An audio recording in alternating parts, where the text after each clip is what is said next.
Welcome to the Emancipate Your Mind podcast.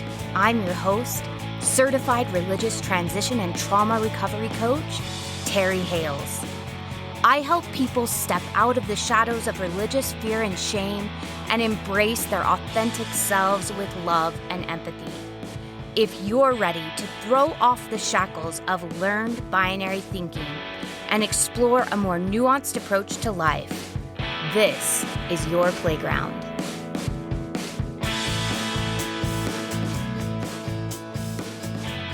Hello, everyone. Welcome back to the Emancipate Your Mind podcast. Last week, we discussed why it's so important to understand what you want and what you don't want in life, and talk through some strategies to hear your own wisdom and begin to decipher what those things might be for you. But I also mentioned that those of us who come from high-demand religion and families may struggle with knowing what we want and need because we were taught to place the wants and needs of others above our own. We were taught to suppress our own wills and instead want and do what God, through the interpretation of our church leaders and parents, wants us to do. We may have been taught that some or all of our emotions were sinful or unsafe, and that they were a doorway for the devil to enter our hearts, and that we couldn't trust them because they were part of our imperfect and sinful flesh. And because we were being raised in a system full of people who were taught to distrust their own emotions and wills and feelings inside of their body, and instead listen to outside authority, we were raised by people who often didn't have the tools to help us as children recognize and regulate our own emotions, nor validate and comfort us when we were in distress. And today we're going to be talking about this experience and how it affects us as adults, which is known in the world of psychology as childhood emotional neglect.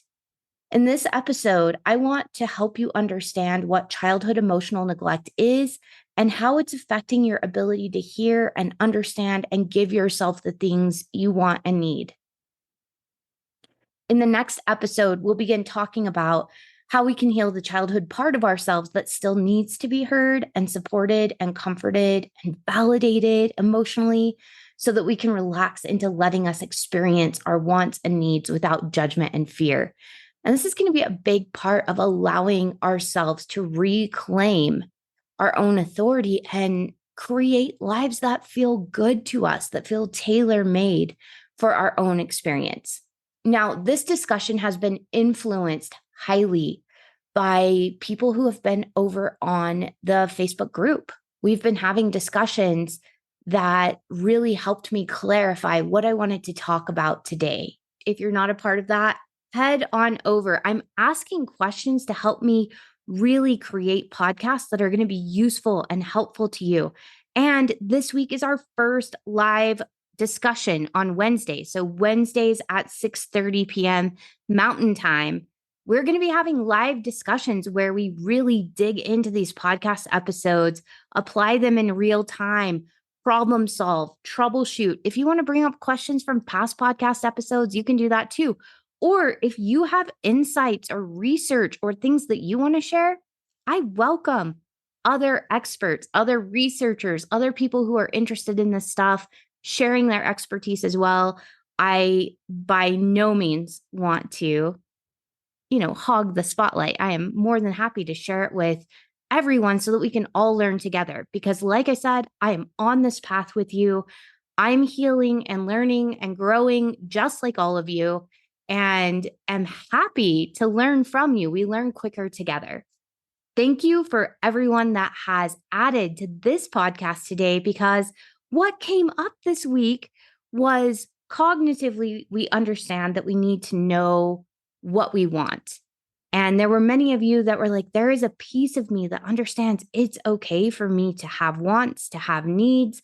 It's okay for me to be human and to need support, to need help, to need care and comfort and connection.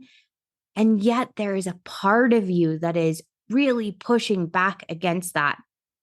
And there's a few really good reasons that you may struggle to acknowledge what you want and need to yourself, even now, and feel comfortable sharing those things with others. This is actually a really common problem for those healing from the effects of high demand religion. I mean, if you think about the systems that we came from, there was an authoritarian leader, whether that was a benevolent authoritarian leader or a not so benevolent one. There was a lot of mind control that happened, which meant that our emotions were controlled. It meant that our thoughts were controlled. And these are all the parts of ourselves that are part of wanting and needing things, part of being individuals. And so that individual part of us was kind of squashed. And this can happen in our families on top of in our religion. Sometimes our families are influenced by the religion, and sometimes our families would have been that way with or without the high demand religion. And maybe just the religion was attractive because of the family dynamic anyway. But anytime we come from high demand systems, whether they are religious or cultural or, familial, the individual emotions and thoughts and beliefs and ideas and critical thinking, all those things have to be squashed in order to get us to conform. So it makes so much sense that we would be struggling with figuring out what we want and need. In fact, here are some of the comments I've gotten from the Facebook group, as well as just from listeners and clients over the past 2 years. Anytime there's a comment that really hits me and is profound to me, or really, I think, encapsulates a common issue that many of us have, I screenshot them and keep them in a folder for myself so I can ponder and think about them. And here are some of the comments that were really profound to me for this episode. One person on the Facebook group said, "I'm so used to my wants being unacceptable, and now it feels like there are two opposing versions of me in my head at war with one another." And several people said that that is what they're experiencing, and it feels overwhelming. And it almost is so tempting to throw your hands up and just be like, "I'm done." It is too emotionally taxing. It feels like I'm at war with myself, and it's so uncomfortable. I just want to give up. There was someone else that says, "I think it was just easier for me to convince myself I didn't have any wants or needs because then I wasn't disappointed when they weren't met." Another listener said, "Being a people pleaser, I didn't want to cause any waves." Another person said, "I don't know what I should want." That is a huge thing. We've been given a roadmap our entire lives. We've been told what we should want and what we should do and what God wants for us. And we have bent our will, our wants, our likes and needs to what we've been told is okay. Another person said, "When I try to express what I want or need, I feel guilty for being selfish. It's like I'm only allowed to express my wants or needs after I've met everyone else's. But their needs never stop and mine are never heard." Another person said, "I don't want to be needy, so I just stopped having needs." I don't know if any of you listening were told that you were needy or you were too much or you were too dramatic.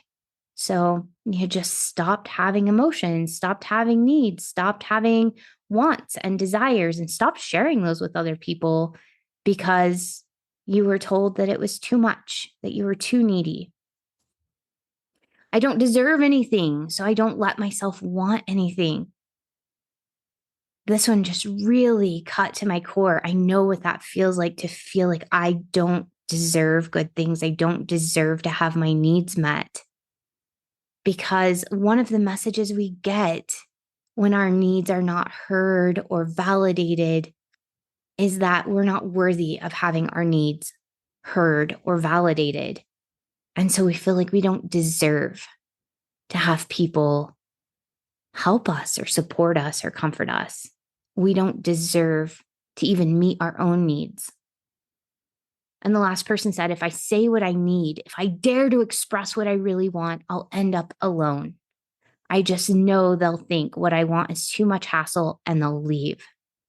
And I think for many of us, admitting our wants and our needs out loud feels really scary because we're afraid of rejection. We're afraid of abandonment. So we just keep those things silent and quiet. And as I was listening to these comments and compiling them and really getting curious about them, I was thinking about some articles I read just a few months ago about childhood emotional neglect. And I had kind of just stored that away for a while, thinking, we might get to that later. We had just talked a lot about narcissism, and I was really into researching about narcissism, and childhood emotional neglect kept coming up. And this year I was like, I'm not going to get into so much of the narcissism and the childhood emotional neglect, because there were some of you who told me that you're tired of talking about dark and heavy things and you want to talk about light things. But here's the thing, we live in a paradox of light and shadow, and the shadow informs the light. I was a photographer, a wedding photographer for 10 years. There is no photography without dark and light. The dark informs the light and defines it. The light informs the dark. They kind of go hand in hand. So we're going to have to talk about both. So those of you who are like, we're talking about emotional neglect, if you don't want to listen, it's okay. You can turn it off. You can walk away. Come back when you feel like you can emotionally handle it. Let me help you write yourself a permission slip right now.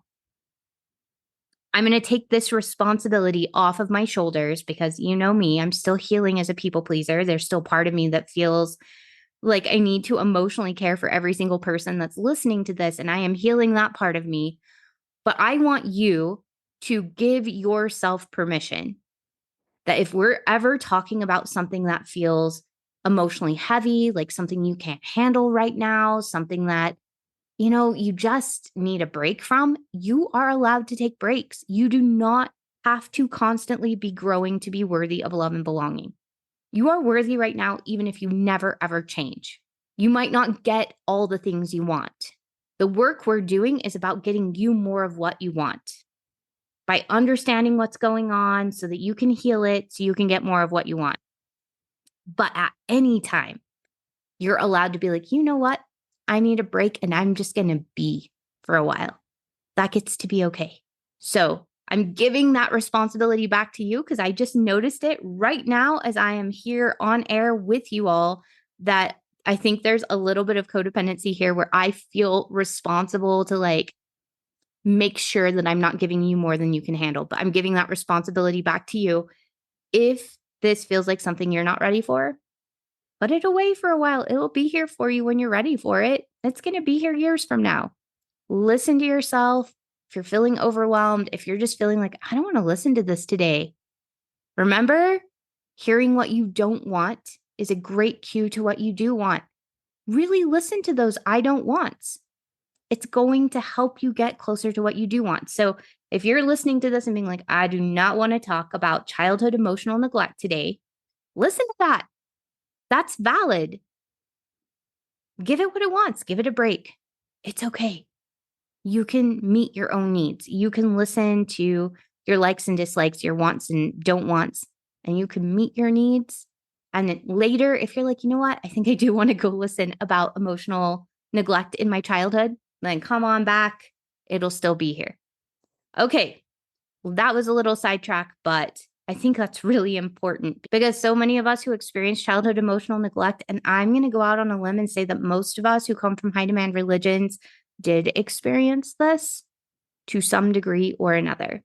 We often feel responsible for other people's emotions, and we get into those people pleasing sort of codependency places because that's what we did to survive as children. So please listen to yourself. I'm listening to myself, and we are going to move forward. Now, a lot of those comments that I was hearing really reminded me of the things I was reading about childhood emotional neglect. And it's really common for people to be out of touch with themselves, to be focused on the needs of others, and to be disconnected from what they want or need for many different reasons that we're going to talk about today. But I want to clarify that childhood emotional neglect is not necessarily emotional abuse. So it can be, but it often isn't. Emotional abuse is often intentional. So emotional neglect can become abusive when a parent intentionally ignores and disregards a child's feelings. They're conscious that you need something and they give you the opposite, or they mock you for it, or they just ignore that you have the need and pretend like it just isn't happening. But more often than not, I find that parents because of their own lack of emotional intelligence, they just may not recognize your emotional needs, and or they might not know how to help you navigate those feelings. So because their own emotions are uncomfortable or unrecognizable to them, they aren't able to pass on those skills to us. This is even true for parents that give us so much. I had parents that did so many amazing things. They made sure that I was in good schools. They made sure that I had help with homework. They made sure that I got to participate in activities like cheerleading and, auto mechanics and debate and dance and choir and singing. I mean, they really went above and beyond to help me develop as a person. However, because both of my parents were not given emotional tools as children, you can't give somebody what you don't have. My parents were unable to give me some emotional intelligence tools because they did not have them to give. They didn't know how to help me regulate my emotions because they didn't know how to regulate theirs. They didn't know how to be empathic because sometimes they weren't in touch with their own feelings and they would project their own emotions about a situation onto me instead of listening to my feelings about something. So there's a whole spectrum of parents here. Your parents may have been anywhere on that spectrum from really abusive to really tried their hardest to do great, but didn't have emotional skills to be able to meet your needs. And they just left you hanging. You may have needed comfort or help with emotional regulation or validation, and they just weren't there. It could be that they either physically weren't there because they either worked a ton or they had a busy position at church. I know in Mormonism, I've heard stories of people talking about themselves as a child and being like, I often felt sad because my mom was the Relief Society president, which is the leader of the women's group for those of you who didn't grow up with Mormonism, but she was the leader of women's worship. And so she was so busy with that, she wasn't home for me. And I felt lonely and I felt sad. And when I tried to express that, I was told, oh, that's silly. I'm here. It's fine. I make you dinner. But they weren't there emotionally because all of their emotions and time and attention, and it felt like the women in the church came before their own kids. This may have even happened if you grew up in a family where there were a lot of kids. Let's say you had, 8 siblings. Your mom may have been busy, physically busy with your younger siblings or with a child in your family that had emotional needs or physical needs that kind of went above and beyond the norm. And you may have felt like you had to fend for yourself, that your needs weren't important, that your siblings' needs were more important, or that you just got such little time with your parent because they were so busy with such a huge family that you just kind of learned to fend for yourself. So they might either be physically absent or they might not be emotionally there. So maybe they're going through depression and it makes them check out. Maybe they have a personality disorder that makes them unable to empathize. Maybe they were addicted to something. Maybe they were addicted to prescription medications or to just being busy, to the praise and validation, like we talked about in some of our episodes last year, to the praise and validation of the congregation. And so they numbed in ways that kept them from being able to be emotionally present with you. And this doesn't mean that what happened to you is okay or that you're not allowed to feel hurt by what happened. In fact, acknowledging and caring for the hurt you felt because of the emotional neglect can be an important part of learning to give yourself validation and emotional care you need to heal. So it can be true, both things can be true at the same time, that your parents did their best, even if their best sucked, that your parents did the best with the tools and the understanding and the belief system that they had, and you were hurt deeply by it. Both things get to be true at the same time. So often we want to get into that black and white thinking, that all or nothing binary thinking of either my parents were good people or they were bad people. Either my needs were valid or they were not valid. These things can exist at the same time. My parents had reasons, valid reasons, that they didn't show up for me the way I deserved, because you did deserve to have a parent that could pass on those skills to you, that could validate your emotions and help you feel important. And you were hurt by that. And that gets to be true at the same time. They can do their best with what they have, and we can understand that. And we can still be hurt and need care and comfort and validation. Both of those things can be true at the same time. And our parents can be both good and bad, right? They can be light and dark, because we all are. There can be things that our parents did really well and we feel really grateful for, and there can be things that they really sucked at. Both of those things can be true at the same time. And I'm noticing inside myself, and you may or may not be ready for this information, so, take it with what you will. I'm noticing inside myself, the more I learn to have empathy for my parents, for the position they were in, what they went through as children, the emotional distress that they underwent, the reasons they made decisions that they made, the more I'm able to have empathy and compassion for them, which did not come until after I had processed anger and resentment and hurt and done a lot of care on myself. That had to come first. I did not arrive. I want to make that clear. I did not arrive at compassion for my parents quickly. I had to take care of me and my wounds. I had to do some reparenting for me first. But as I've reparented myself and those wounds are less tender, I'm finding myself feeling a lot more compassion for the people who raised me. I'm finding myself feeling a lot more like understanding. It doesn't make what happened to me okay. And it doesn't make my hurt invalid. It doesn't make the years that I spent angry and resentful stupid. Those were necessary for me to arrive here at this point.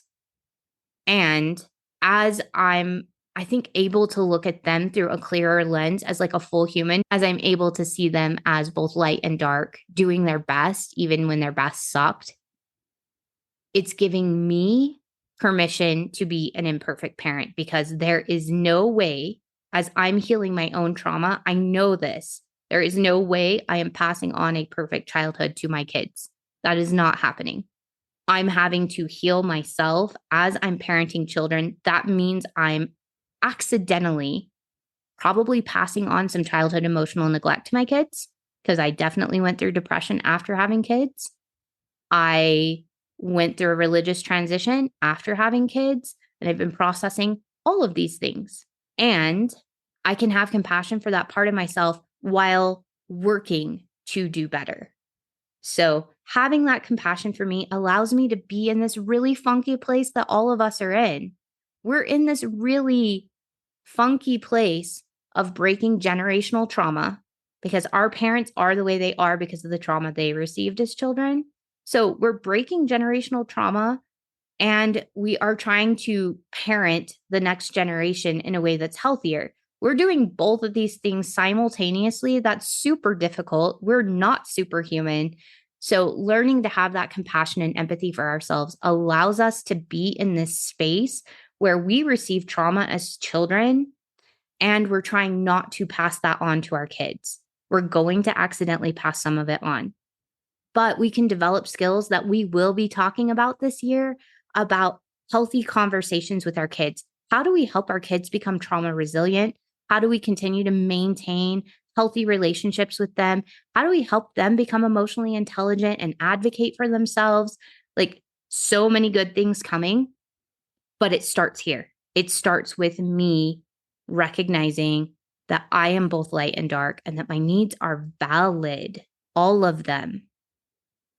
And that my parents also are light and dark. I find that piece of recognizing the humanity in our parents really does help with our own parenting with our kids. This does not mean forgiving our parents.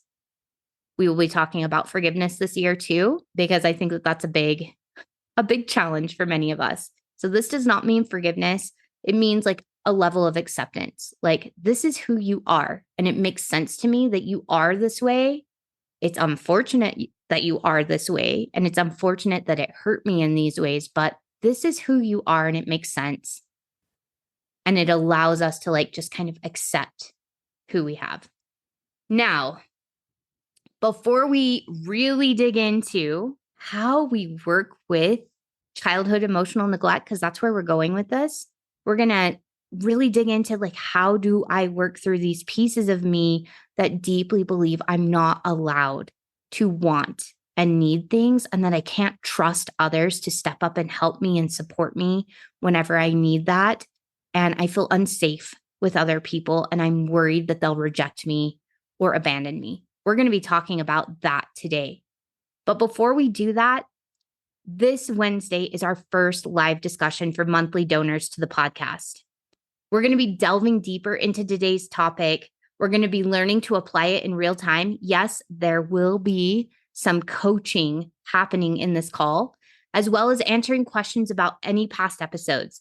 If you want that extra support, as well as that sense of community that comes with weekly discussions, please head over to emancipateyourmind.org and make a monthly donation of any amount. All donations are tax deductible in the United States, and monthly donors receive additional exercises, tools, and journal prompts in their email every Monday, correlating with each podcast episode so that you can get the most benefit each week. If this sounds like support you'd like in your life, pause the podcast and just head over to emancipateyourmind.org and donate now, whatever amount you would like to donate. If you'd like to be included in this next discussion, please also send me an email after you donate with the title "I donated" so that I can get you the information for the call. The email address is terry@emancipatedcoaching.com, and I'm going to put all those links in the show notes for easy access.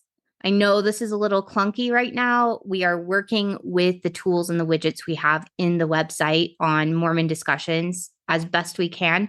We are working on solutions to streamline this in the future. But for now, make the donation, then send me an email that says "I donated" so I can get you the information and get you on the email list so you get all those extra benefits before I get the next list on the 5th of the next month. Okay, let's delve into this childhood emotional neglect. So some of the main reasons it's so difficult for survivors of childhood emotional neglect to identify their wants and needs, we are just going to focus on that today, are we really struggle with self-compassion. It requires empathy to recognize someone's needs and work to support them in meeting those needs. This includes when we're trying to recognize and meet our own needs. I'm going to be drawing a lot from licensed marriage and family therapist Katie Morton. She has a channel on YouTube. I love it. Please go follow it if you would like to hear more about childhood emotional neglect and a whole bunch of other mental health topics. She says, we may struggle with self-compassion, which makes sense. It's an obvious side effect of emotional neglect, right? If no one has ever offered us support and compassion, or nurtured us and showed us what that looks like, we have no knowledge of how to give it or how to do it. In order for us to get in touch with our wants and needs, we have to be able to sit with ourselves without judgment, to allow discomfort, and to work through emotion. Because emotion is sort of the channel that we communicate to ourselves what we like and don't like, what we want, what we need, where our boundaries are. And if that hasn't been modeled for us, of course, it will be difficult for us. That doesn't mean we're stuck here forever. It's not like we only had one shot in childhood to learn how to do these skills. But if we've kind of unconsciously gotten to this point and didn't realize, oh, I struggle to have empathy with myself and I don't know how to do that, if we've just been kind of living in a numb state or a dissociated state, or if we lived in cultures where having wants and needs was not okay, of course it makes sense that we don't know how to access that yet. We haven't learned those skills.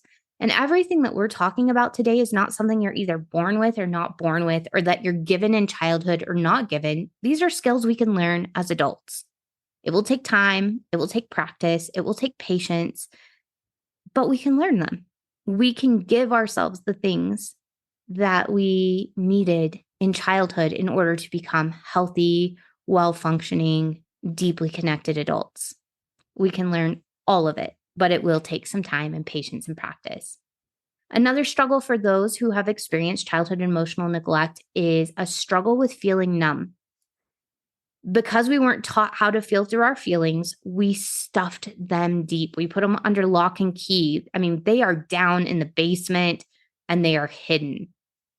We may have learned that there were no okay emotions. I have talked to so many of you that have listened to my episodes on like anger or grief. And you've said, you said that anger wasn't okay for you to feel, but no emotions were okay for me to feel. I've had several people tell me even joy was considered sinful. Too much joy, sinful. Too much sadness, sinful. Too much fear or anger or resentment, like definitely sinful feelings. Pride, feeling proud of work that you've done, sinful. So if you were in a religious community or a family where emotions were considered sinful, yeah, you stuffed that crap down. And you learned that none of your emotions were okay. So you never learned how to connect with any of them. You learned how to thought stop them and stuff them. So when you have emotions come up now, your body learned how to shove them way down by weighing them down with this like heavy blanket of numbness. And after a while, that numbness starts to feel like a void. It starts to feel like an emptiness inside. So if this sounds like you may think that you feel nothing, but actually you are feeling things just underneath that numb, empty feeling. That numb, empty feeling is like a weighted blanket that's comforting you right now and keeping you from the pain your body thinks you'll feel, that overwhelm that it thinks you'll feel if you allow yourself to feel through things, which kind of brings me to my next one, which is emotional overwhelm. Those of us who experienced, childhood, I'm just going to call it CEN. Those of us who experience CEN, it really is so much easier. Now I know why a lot of people who talk about this just resort to CEN. Childhood emotional neglect is a big mouthful. Those of us who experience that, we can get really easily overwhelmed by our emotions or our experience because we don't know how to feel through and work with our emotions. So usually what this looks like is we're unaware, maybe we feel numb or like that empty void. And then suddenly we're like raging angry, or suddenly we're like crying in public or crying at work. It's like we feel nothing, we feel nothing, we feel nothing. And then the dam breaks. And then we have these huge, overwhelming emotions. And then we feel scared by that because it doesn't make sense to us. And we feel embarrassed by it and maybe even ashamed. And then we put the lock and key back on that, put that weighted blanket of numbness back on top. And then we live in this like empty space. So we vacillate sometimes between like empty, I don't feel anything, and then like explosive, really confusing emotion. And often the emotion is like out of proportion to whatever it is we experienced because we haven't processed things in the past. So emotional overwhelm and emotional dysregulation, this is what's going on. Another thing that we might experience is a sense of unhealthy independence. Katie Morton says, we may have an unhealthy independence because we feel like we can't count on anyone but ourselves. We have to do everything on our own because we don't trust other people to show up and do what we need. So we have a really hard time asking for help and allowing people to help us. When our whole lives we've been surrounded by people who've let us down, haven't listened to us, or have told us we aren't enough, or who weren't able to care for themselves and we had to care for them, and our emotions and needs just kind of went uncared for, we learned that the only person we can trust is ourselves. We also rationalize and discount the people that are already in our lives offering us support and help because like we'll say things like, oh, well, they have to do that, or oh, they feel guilty or whatever. We don't attribute to them a desire to actually be there for us. It's hard for us to believe that people actually want to be in our lives, to support us, and to love us. That's a really hard concept for us to wrap our heads around. And so we keep everyone at arm's length. In fact, what you might do, this is my own personal experience from a decade ago. I noticed, well, and I even notice this sometimes now. I noticed that I kept healthy people who wanted to have healthy connection with me, who wanted to validate my feelings, see all of me, love and support me. I kept them at arm's length because that felt really foreign. And I didn't fully trust their motivation. And I was afraid that if I leaned on that and trusted that I was going to get real hurt. So I kept that far away. But I let in all the people that had tons of needs and drama in their life. And I would try to caretake all of these people because all of us need connection. Okay. It is a human need. Whether you're an introvert or an extrovert, we need connection with someone. So I needed connection, and I felt safe and comfortable connecting with others by meeting their needs, by supporting and helping them. But I didn't trust other people to do that for me. So I chose friends subconsciously, but on purpose, that needed me, but couldn't in turn meet my needs because them trying to meet my needs felt unsafe. Because if I trusted them to meet my needs, they could let me down, they could disappoint me, they could walk away, they could reject me, they could abandon me. And that felt really scary to me. So I chose people. In my mind, I call it emotional vampirism. So people who needed a lot from me emotionally. So I was giving and giving and giving emotionally, but never getting my needs met because the people I let into my life, it was a one-way street. I was there for them when they were in crisis, but I didn't share my own because they didn't ask. And it honestly felt unsafe to me, even if they did ask. So healthy people in my life that wanted give and take relationships actually felt really unsafe to me. It's frankly a miracle to me that Kevin and I were able to navigate a relationship that was give and take, considering that this was a dynamic I had 12, 13 years ago. And we had to grow with that. He had to be so patient with me to help me open up and allow him to know me and to really support me and be there for me. And it took a lot of work on my part to trust him, to rely on him, and to be healthily interdependent with him, right? To take care of my own stuff, but be there as a support for him while he took care of his, and vice versa. That has been a dance we've been perfecting now for a while, of figuring out what is mine and what is yours. And then how do I support you with your stuff? And how do you support me with my stuff without us taking ownership of that? And I've learned a lot in my relationship with him that I'm now getting to apply to friendships super imperfectly. We're going to be talking about friendships and community too. I've learned a lot. I have a lot to learn. I'm going to be bringing in experts for that because I think we all need help with that. When we have experienced childhood emotional neglect, it's really difficult for us to let people in and we become super independent. Yeah, really difficult. If you're there, I feel you. This is still something that I'm healing and working through.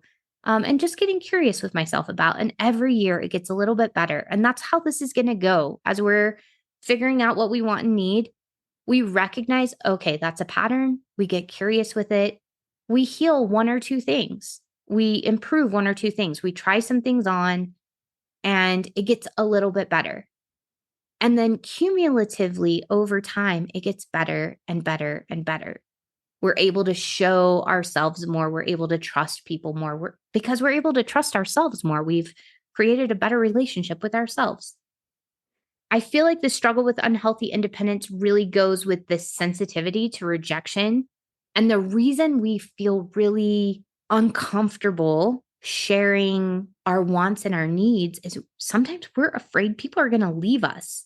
Because we felt constantly rejected if we came to our parents and were asking for support and care, if they were like, you're too much, or that's not important, or sit down and shut up, we can feel very sensitive in our lives to anyone putting us down or not wanting us around or feeling like they don't accept us because it can remind us of what our childhood was like.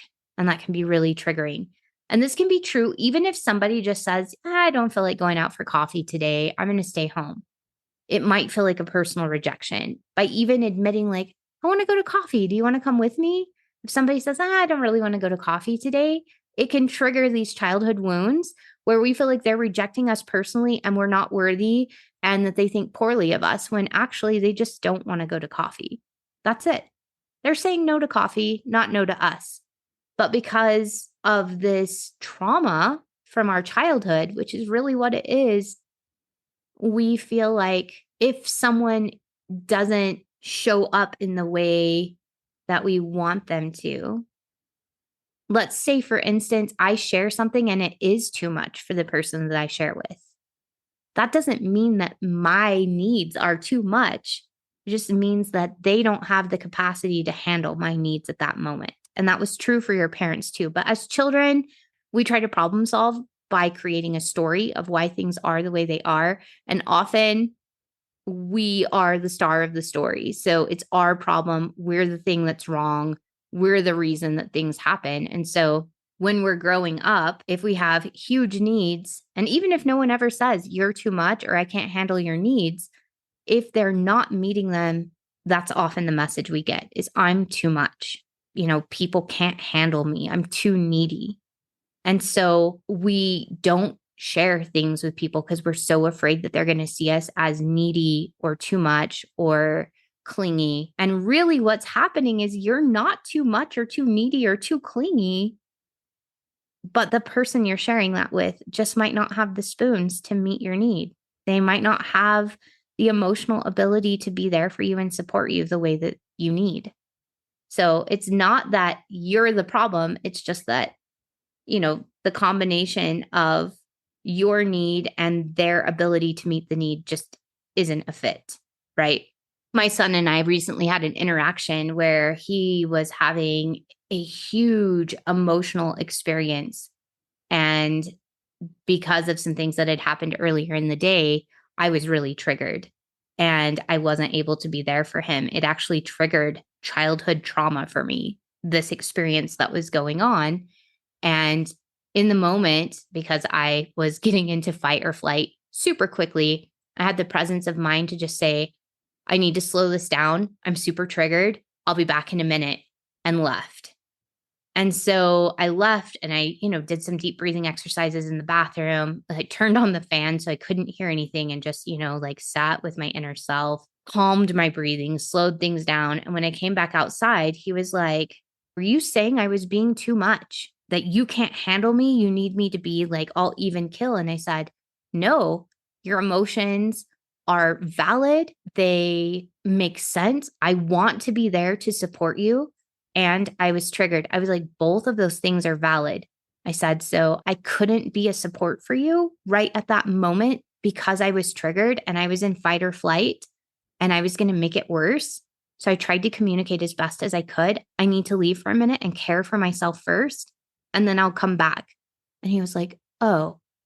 And I said, I'm sorry if I didn't communicate that well enough, that I'm coming back. I'm not rejecting you. I just have to care for me first so that I can be there for you. And so, we opened up a conversation where we were able to go through what he experienced just then, which felt like emotional rejection. It felt like I was saying he was too much. It felt like I was saying he was too needy and that he needed to just sit down and shut up. Not at all what I was saying.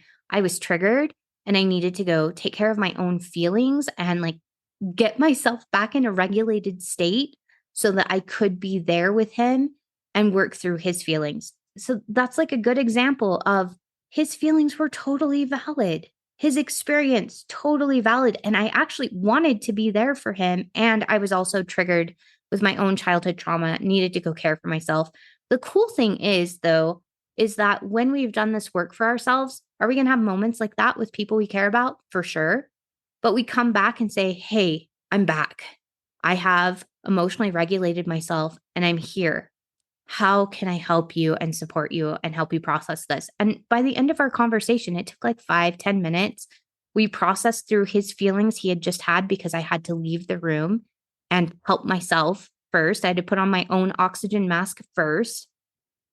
we were able to process those feelings, validate those, help him understand that he's not too much. And I also get triggered sometimes because of my own trauma, which means I'm going to have to care for myself. Like both of our needs are valid in that moment. And like, I'm here now. Let's process what you were going through before. So we were able to work through not only the feelings he had about me being triggered and having to leave, his worries about being rejected or being too much. And we were able to process what happened in the first place that kind of brought this huge emotional snowball home with him from school. At the end, we felt more connected, and I've checked in with him since for a couple of days and said, hey, going back to that incident that happened a couple of days ago, has anything else come up for you that you feel like you need to talk about? I'm here for it if anything comes up. I want to hear what you're experiencing or feeling. So if anything else comes up, I'm here to listen and to validate and to talk to you. So we can be sensitive to rejection because we didn't have anyone doing that for us. And unfortunately, we are that chain breaker, the person that's in between the generational trauma we inherited and experienced as children. So we're caring for that child part of ourselves while we're caring for children. And, both of them need care. And we can do that. And the last struggle that those of us who experienced childhood emotional neglect, CEN, I've got to remember to use that because it is so much easier, is we have recurring shame. And I think that that's pretty apparent with everything we just talked about. But there is a deep sense of shame that we're flawed or broken. And we sometimes deeply believe that how we feel and what we need isn't valid or important because we're flawed. So again, as children, we need to make sense of the world. And because we are egocentric as children up to a certain age, like the world revolves around us. You talk to any 3-year-old, even 5 or 6-year-old, the world revolves around them. Like I remember one of my earliest memories, my grandparents, were teaching me my colors with my M&Ms. And we were, sorting them out. And my grandfather was at work and my grandma asked me, she was like, do you know where granddad is? And I said, yeah, he's at work. So he can buy me M&Ms. Like in my head, I still remember thinking that my grandpa went to work specifically to buy me treats and goodies. That's what I thought. That was the story in my head. Granddad goes to work so I can have treats. We do the same thing with our parents not meeting our needs. We say, my parents aren't meeting my needs because there's something wrong with me. And it can lead to this really deep, kind of dull sense of shame underneath it all. This feels like a really good place to stop for today. I feel like we've really dug into what childhood emotional neglect is and how it's affecting us today. And we've talked about why this is such a struggle and what we're experiencing inside of ourselves when we struggle to admit our wants and needs to ourselves or to share those with other people, and why maybe we keep supportive people really far at arm's length instead of allowing them in, and maybe why we engage in imbalanced or unhealthy relationships instead. I look forward to talking more about this with you on Wednesday. This is a really important topic, and I want to hear about your personal experiences and how this is affecting you. And we can all talk about this together and heal together and really understand what's happening under the surface. Remember, acknowledging what's happening under the surface gives us a lot of power. And it gives us the ability to recognize our patterns and to change them if we want. Also, before we leave, don't forget that today is the first day of the Beyond the Wound Summit. It is a virtual summit that goes for the next 3 weeks. We're going to be covering all kinds of topics on understanding and healing trauma, creating community, becoming the healthiest version of yourself. I will be speaking on week 2 about rooting into your own inner authority and trusting that. But I also get to host a live panel discussion on week 2. So that's January the 22nd. I'm going to be interviewing Joe Lewman, Dr. Mark Karras, and Dr. Laura Anderson.